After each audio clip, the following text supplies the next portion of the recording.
Eu tenho estudado a história de Rockefeller e um dos pontos que mais se destacam na jornada dele é o quanto ele busca o máximo de eficiência em qualquer um dos desafios. E eu não tenho dúvida, se ele fundasse sua empresa nos dias de hoje, ele ia usar softwares de última geração. E por isso eu quero falar de duas soluções que apoiam o Sunday Drops e fornecem o máximo de eficiência no mundo de hoje, que é a OnFly e a Salve. A OnFly faz com que as suas viagens corporativas sejam mais econômicas, mais eficientes, mais rápidas, mais fáceis, tanto para o seu time interno quanto para quem está viajando. Tudo isso através de uma plataforma completamente integrada. O mesmo vale para a Salve. A Salve revolucionou o mercado de telefonia corporativa e através da Salve você pode ter uma cobertura em todo o país, é a melhor cobertura do país, de uma maneira que seja completamente flexível. Você adiciona ou tira pessoas em 2 segundos, tudo da melhor forma, com a máxima eficiência. Então, se você quiser levar o jogo da sua empresa e fazer como Rockefeller faria, eu daria uma olhada nas soluções da OnFly e da Salve, que são adequadas para qualquer tamanho.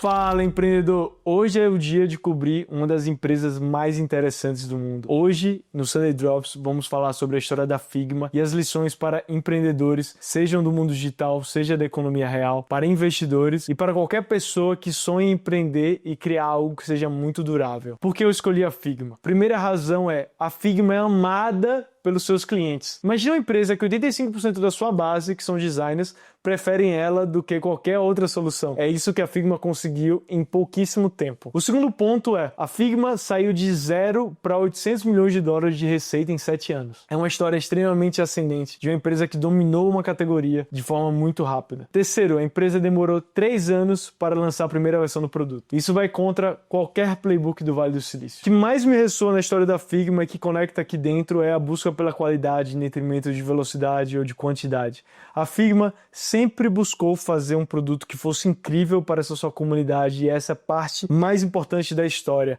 Me lembra muito a história da Valve, que a gente acabou de cobrir aqui no Sunday Drops, porque a Valve diversas vezes optou por adiar o lançamento do seu primeiro jogo, que foi o Half-Life, que foi um jogo histórico, para criar algo que fosse de muita qualidade. E a mesma coisa volta aqui na Figma. É a mesma história que acontece, por exemplo, com Steve Jobs e Apple, que prefere criar algo que seja único, que seja incrível. Então, qualidade é um aspecto invisível e pouco falado das histórias dos grandes empreendedores, e eu vou falar mais sobre isso aqui na Figma. Então vamos embora. Todo mundo começa de um lugar, né? E o sucesso ele é muito óbvio e ele é fácil de ser contado de trás para frente, mas naquele momento inicial é muito difícil de você enxergar. Eu vou dar um exemplo que não tem absolutamente nada a ver e que você não está esperando de forma alguma. Eu fui recentemente para o show de Jorge Mateus em Goiânia, turnê de despedida. Tenho grandes amigos em Goiânia. E dentro do show tem uma parte lá que é o Museu da História. E no Museu da História tem um cartaz de Jorge Mateus em 2005 em Tubiara, o ingresso a R$10, algo completamente amador. E é muito difícil você pensar no sucesso quando você está naquele momento lá atrás, ou de você enxergar. O sucesso nunca é óbvio no momento que você está vivendo. E tem características que fazem ele acontecer, e tem princípios que acontecem na trajetória de qualquer pessoa, de qualquer criador, qualquer músico, qualquer político, e por aí vai. Qualquer empresa é uma extensão dos seus fundadores, e a história da Figma cruza muito com a história de 2 caras, que é o Dylan Field e Evan Wallace. O Dylan Field fazia ciência da computação em Brown, e ele queria empreender. E daí ele optou pela Thiel Fellowship. Para quem não conhece, a Thiel Fellowship é a organização de Peter Thiel focada em fazer com que jovens empreendam mais cedo e larguem a faculdade. Então, basicamente, ele oferece uma bolsa para quem estiver disposto a largar a faculdade e já começar a empreender. Então, o Dylan foi escolhido lá em 2011 e ele já conheceu o Evan, que era seu sócio. E uma curiosidade, o Evan era conhecido como Computer Jesus dentro da faculdade, de tão famoso e conhecido pela sua qualidade técnica. E aí, com essa bolsa, eles resolveram sair para empreender. E eles passaram o primeiro ano da empresa, de 2012 a 2013, basicamente buscando o que empreender. A ideia inicial do Dylan na Thiel Fellow era envolvendo drones, e isso não foi para frente. O Evan, ele trabalhava com renderização gráfica e ele enxergava que havia uma mudança naquele momento. As ferramentas de sucesso daquele momento, como a Adobe, elas não funcionavam muito bem na browser, que era a forma de colaboração. Então, trazendo um contexto aqui, imagina um mundo do Microsoft Word, versus o Google Docs. Imagina que naquele tempo, basicamente, você só tinha o Word, que era aquela ferramenta que estava dentro do computador, mas não tinha nada bom acontecendo online, né, na internet, que qualquer um poderia acessar de qualquer lugar. E daí eles começaram a investigar o que teria de oportunidade nesse mundo. Eles acabaram rodando diferentes experimentos, sendo um deles um gerador de memes. E, inclusive, quando eles estavam fazendo o gerador de memes, eles quase largaram o projeto, porque, segundo o Dylan, ele se olhou no espelho e falou assim: não é possível que eu larguei a faculdade para criar algo tão irrelevante quanto isso, por mais que fosse um projeto que provavelmente daria certo. Eles chegaram na ideia do Figma, e a ideia do Figma desde o D0 é ser o Google Docs para o mundo do design, e isso está no primeiro pitch deck deles. E uma das partes mais interessantes da história do Figma é da onde veio a inspiração. Tem uma famosa palestra de um professor chamado Brett Victor, que se chama Inventando Sob o Princípio, e ela fala que nós não devemos seguir a nossa paixão, nós não devemos seguir uma grande oportunidade. E ela fala que a gente deveria buscar uma causa para a nossa vida. E no momento que a gente tivesse uma causa que valesse a pena ir atrás, seria o momento que a gente achasse algo grandioso. Isso me lembra muito todo o discurso de missionário versus mercenário. E esse talk mudou para sempre a vida do Figma e mudou para sempre a vida do Dylan, porque naquele momento eles encontraram a causa. E essa causa era sobre deixar o design mais acessível para todos. Existia um grande desafio para deixar o design mais acessível. Em 2013, eles levantaram a primeira rodada de investimento, que foi de 3,9 milhões de dólares. Adivinha só o tempo desde a primeira rodada até o momento que eles lançaram o produto? Demorou 3 anos. E tinha 2 grandes problemas que eles estavam buscando. O primeiro era ter uma ferramenta de design que fosse acessível na internet, que fosse no browser, assim como a gente usa o Google Docs, assim como existe o Google Sheets, como uma concorrente do Excel. E o segundo e mais importante, eu acho que essa foi a grande base do sucesso, e você vai me ouvir falar muitas vezes hoje sobre isso, que é a questão de você ter uma ferramenta que seja colaborativa. O mundo do design era um mundo completamente isolado. Cada um trabalhava por si próprio e existia aquele vai e volta de arquivo. Sabe quando você manda a V1, recebe a V2, depois vem a V3, e a V4, e a V5?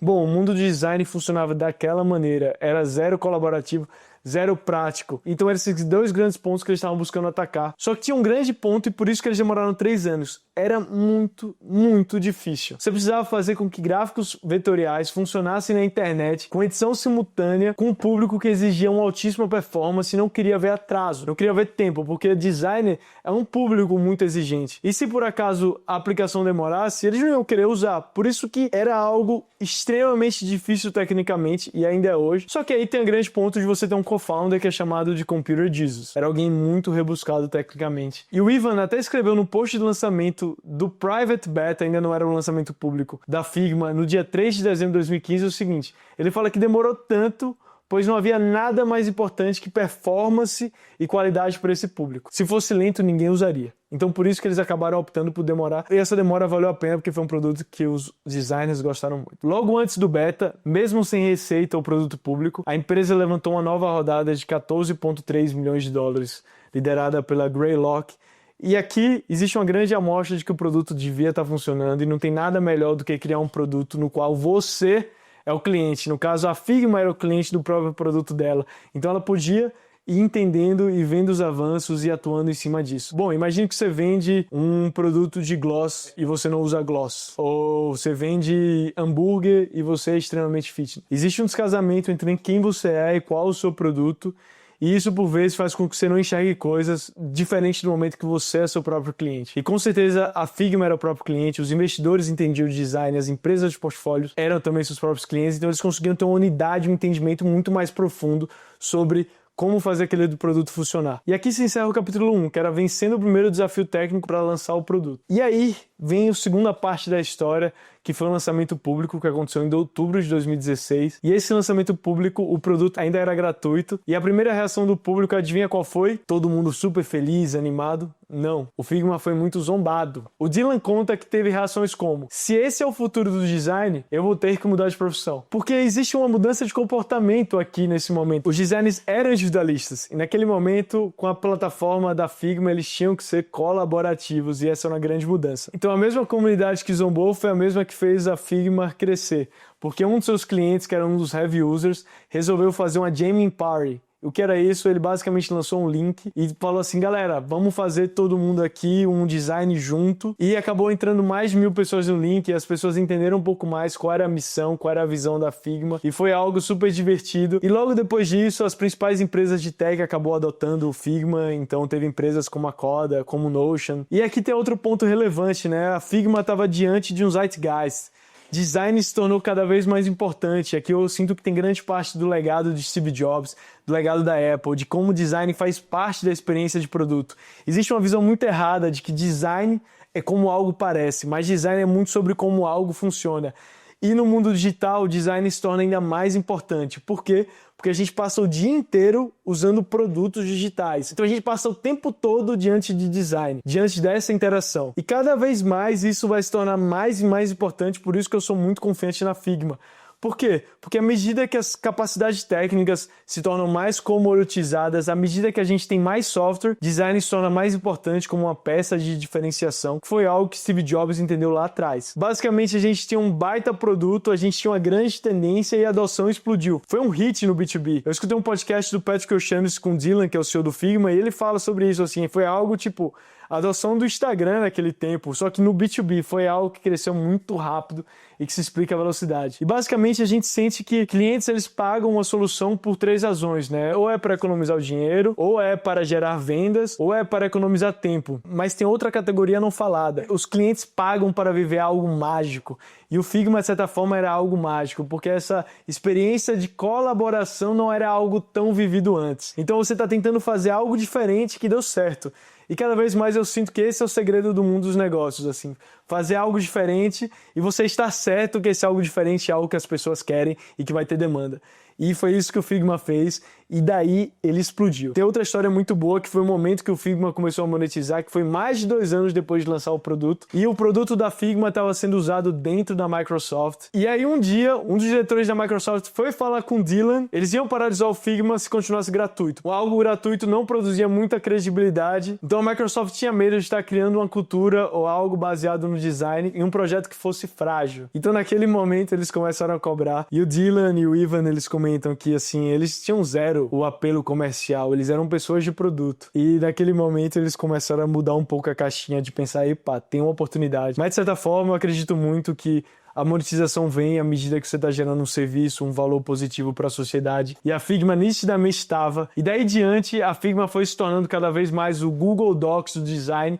E a receita cresceu exponencialmente. Ela saiu de $700 mil em 2017 e foi para mais de $75 mil em 2020. Olha esse crescimento. O capítulo 13, muito importante na história da Figma, foi se tornar um líder de categoria. Eu escrevi um tempo atrás um deep dive sobre OnFly e naquele momento eu mergulhei muito sobre o que faz um líder de categoria. E na minha perspectiva, existem 3 formas de alguém se tornar um líder de categoria. Você precisa ter um produto superior, você precisa ter uma forma de vender, marketear diferente e única. E terceiro, você precisa ter uma ótima defensibilidade. Afinal, se você estiver só vendendo e esse cliente não reter, vai ser tipo colocar água num balde furado. E aí, o primeiro ponto é sobre ter uma oferta superior. Então a oferta colaborativa do Figma deu muito certo, tanto é que hoje 85% dos designers falam que o Figma é a solução preferida deles, então de fato deu certo, eles conseguem comprovar através dessa estatística que existe algo superior no produto do Figma. O segundo ponto é sobre a dinâmica de crescer única. O Figma foi mais uma dessas empresas do Vale que cresceu muito através do que o pessoal chama do Product-Led Growth. O que significa o Product-Led Growth? Você cresce através do seu produto. Ou seja, as pessoas passam a usar seu produto, que provavelmente é de graça, e aí, quando elas querem aumentar a usabilidade dentro dele ou usar novas features, elas vão ter que pagar. Então isso aconteceu no Figma. As pessoas precisavam aumentar o uso, elas tinham que pagar, e aí muitas vezes elas usavam um cartão corporativo, e aí toda a máquina começava a tracionar. Ao longo do tempo, eles adicionaram também um time de enterprise, focado em clientes, ou seja, à medida que eles estavam enxergando que várias pessoas dentro de uma organização estavam usando o produto do Figma, eles iam lá e negociavam diretamente com a empresa. Inclusive, acho que tem um mês, eles lançaram uma operação na América Latina com hub aqui em São Paulo, também focado em expandir as soluções para os clientes no Brasil. Então, cada vez mais, a Figma se tornou o líder dessa categoria, focado nos designers. E aí veio a pandemia. E a solução, assim como várias outras da internet, se aceleraram ainda mais.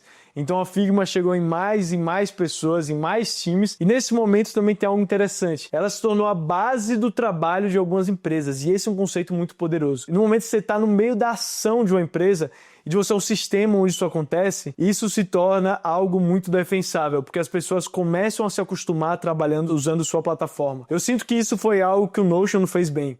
O Notion é uma ferramenta, várias pessoas vão para lá para alinhar, para fazer o repositório de documentos, para criar o gráficos Kanbans e tudo mais. E eu acho que, por exemplo, o Google não fez isso tão bem. E o Figma fez isso muito bem. Tanto é que no prospecto de IPO recente, 66% dos usuários não são mais designers, mas pessoas que precisam olhar o trabalho do design, né? Porque imagina, o design, de certa forma, ele é a última milha ali do produto digital, então é algo que tem uma correlação gigantesca com toda a organização. Então o Figma, ela cresceu muito por ser um sistema de organização, porque de certa forma, pensa só, uma organização é tão rápido quanto os sistemas que ela usa, quanto os seus processos. E no momento que você tem um sistema antiquado, análogo, que você precisa ficar mandando V1, V2, V3, que toda a conversa entre os times demora, sua organização vai ser mais lenta por default. Mas quando você usa uma ferramenta que é colaborativa, que está na cloud, que está na internet, que é de fácil acesso para pessoas de qualquer área, não só designers, tudo se torna mais rápido. Então a Figma capitaneou essa tendência também. Ela se tornou tão grande que em 2022 veio a proposta do grande papa do mercado da Adobe de comprar a Figma. Naquele momento, a Figma faturava 400 milhões de dólares e a Adobe quis pagar 20 bilhões de dólares. E a transação foi fechada e a comunidade de designers ficou muito chateada porque ela gostava muito do produto. Só não com um produto antigo como a Adobe. Então essa transação foi fechada em 20 bilhões de dólares. Mas, graças à burocracia dos reguladores europeus, não foi para frente. E no final de 2023, essa compra foi cancelada. A Figma ganhou uma boa taxa. 1 bilhão de dólares porque a transação não aconteceu. Mas ela teve que voltar a viver a sua vida solo para a alegria de muitos designers por aí. Então vem um novo momento do Figma e o momento é cada vez de se tornar uma plataforma. Então eu vou ler aqui o que o Dylan falou recentemente sobre a missão do Figma. Nós queremos tornar fácil para qualquer um fazer o design e criar um produto digital em única plataforma, do começo ao final, da ideia à produção. Cada vez mais a Figma quer se tornar uma plataforma completa, não só para design. Ela quer que seja algo que você vai começar prototipando até o momento que você vai deployar tudo dentro da Figma. Então ela se expandiu muito mais de ser uma plataforma puramente para o design, para ser uma plataforma completa para a criação de um produto digital. É por aí que a Figma está indo e isso é comprovado através de seus novos produtos. Em 2021 lançou o FigJam, que é basicamente um whiteboard para brainstorms. Depois lançou o Dev Mode, que é um lugar que o dev vai conseguir ver o design, vai conseguir fazer alterações de código. Então ele melhora muito a relação do design e do dev, que são cada vez mais a mesma pessoa em alguns casos. Ela criou também o Google Slides e hoje, segundo o prospecto de IPO, mais de 76% dos usuários do Figma usam mais de um produto. E aí tem algo também muito legal, assim, muitas vezes o produto do Figma que foi lançado deu certo. A gente vê vários casos de uma empresa que tenta criar um novo produto e não dá certo, mas no caso da Figma vários deram. E aí eu fui pesquisar um pouco mais sobre a cultura e eles têm um conceito que é: todo produto novo precisa ser minimamente incrível o suficiente. Sabe aquele conceito que tem o MVP, que é o produto mínimo viável? Aqui é o produto mínimo incrível viável. Todo produto precisa ser muito bom para ser deployado, mais uma vez voltando ao conceito de qualidade. E isso tem se comprovado como muito positivo, porque hoje vários usuários usam mais de um produto. Além disso, tem uma cultura dentro da Figma de hackathons internos. Então essa vai para o meu amigo Rodrigo Terron, que produz e produziu muitos hackathons ao longo da vida, mas tem uma cultura de Maker Week. Então, basicamente, é uma cultura que uma semana do ano a pessoa pode trabalhar num projeto que ela quiser. Então ela pode ir para outros mundos pensando em algo que fosse incrível para o produto da Figma, para essa base de usuários. E alguns desses novos produtos surgiram a partir dessa Maker Week. Cada vez mais, o grande ponto do Figma é como trazer a AI para dentro dos produtos. A gente tem essa nova força que vai conviver ao lado dos designers. Então, é muito mais sobre como a AI pode aumentar a qualidade da entrega, pode trazer mais eficiência para os designers que estão ali trabalhando. E essa é muito a visão da Figma e esse também é o maior risco, na minha visão. Agora, chegando no último capítulo, que é o momento de hoje, a empresa cresce mais de 50% ao ano. Ela tem uma receita global, então designers do mundo inteiro usam. Salvo engano, mais de 80% dos clientes são fora dos Estados Unidos. E o Dylan fala o seguinte sobre a próxima fase: Make design bigger than design. Então ele fala que o design tem que ser muito maior do que a forma como a gente enxerga o design hoje, porque o design vai integrar todos os processos de uma empresa. E é isso que ele está mirando no Figma. E a gente pode ver claramente através da estratégia multiproduto, através da estratégia de trazer pessoas que não são designers para a plataforma e através do ponto de ser o centro de ação de uma empresa. E esses são os desafios. Tem vários. Como lidar com AI, como integrar de uma maneira positiva, como sobreviver ao risco da AI passar o nível de inteligência do Figma e criar algo tipo a Cursor para o mundo do design. Como expandir para novos mercados, e é isso que eles estão fazendo na América Latina. Mas a empresa é muito sólida. Ela cresce mais de 50% ao ano. Ela tem um nível de retenção de receita muito saudável, é 132%. Ou seja, quando você pega ano sobre ano, os clientes gastam 30% a mais. A empresa é amada pela categoria de designers e ela é tocada por um fundador muito visionário. E tem alguns aprendizados dessa história que eu quero trazer aqui. Primeiro é encontre sua causa. Lembra da palestra do Brett Victor? Tudo é muito mais forte quando você encontra uma causa para viver para. Segundo, faça algo diferente. Não se ganha um novo mercado, não se domina a categoria fazendo a mesma coisa. Terceiro, faça algo diferente que as pessoas queiram e que possa dar certo. Esse é o segredo do sucesso das grandes empresas e é extremamente difícil. Mas se você fizer algo diferente e que as pessoas queiram, você vai ter uma vantagem tão grande que provavelmente vai dar certo. O quarto, qualidade ao invés da quantidade. Tem até uma história que o primeiro cliente da Figma foi o Coda. E um dos board members da Figma falava assim: eu não quero que vocês vão atrás de 100 clientes. Eu quero que você feche com um cliente, mas garanta que ele só vai usar o Figma. Quando ele estiver utilizando o Figma 100% do tempo e os designers estiverem felizes, você tem um produto de valor. Então é muito mais sobre qualidade do que quantidade. O quinto princípio, paciência. Às vezes as coisas demoram, principalmente as coisas mais brilhantes. Elas demoram um pouco mais de tempo para maturar. E é aquela frase do Jeff Bezos, né? Tem muita gente pensando no que você vai ser daqui a 1 mês, 2 meses, 3 meses, 1 ano, 2 anos. Mas tem pouca gente jogando o jogo de 7 anos. E é aí que está o diferencial competitivo. Talvez a grande arbitragem do mundo seja pensar com longo prazo. Por fim, o marketing vem da comunidade. Faça seus clientes felizes que eles serão grandes advogados da sua empresa. Espero que você tenha gostado desse episódio sobre a Figma. Ele segue uma lógica diferente e eu quero que você deixe seu feedback aqui. O que você achou, o que eu posso melhorar e se você gosta desse formato também, beleza? E se você gostou, me faz um favor, faça como os designers fizeram para a Figma. Me ajude a divulgar. Então, muito obrigado pelo seu tempo. Eu sou o Lucas Abreu, tô aqui no Sunday Drops falando sobre a história da Figma.